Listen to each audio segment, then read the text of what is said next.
व्यग्रचर्माभिकोटितं तुण्डय रक्तवाससं त्रिनेत्रमूर्धकेशं च मुण्डमालाविभूषितं जटाभारसचन्द्रखण्डमुग्रजलन्निभम् ॐ ह्रीपद्यं आसनं दत्वा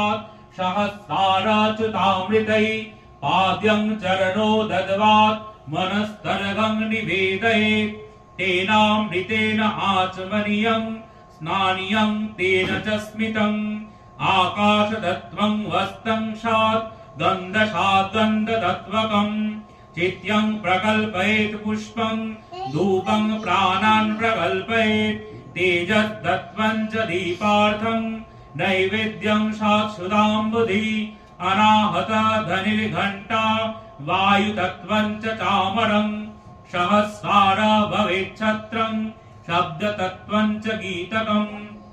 नित्यमिन्द्रियकर्माणि चञ्चलं मनसस्त्वथा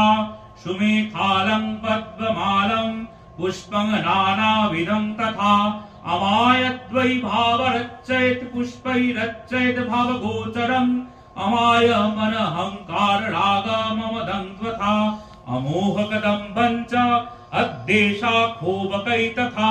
अमातसज्जलोभं च दशपुष्पं विधिर्बुधा अहिंसा परमं पुष्पं पुष्पमिन्द्रिय निग्रह दया पुष्पं क्षमा पुष्पं ज्ञान पुष्पं च पंचमम् इति पंचदशै भाव पुष्पय संपूजयत् शिवाम्।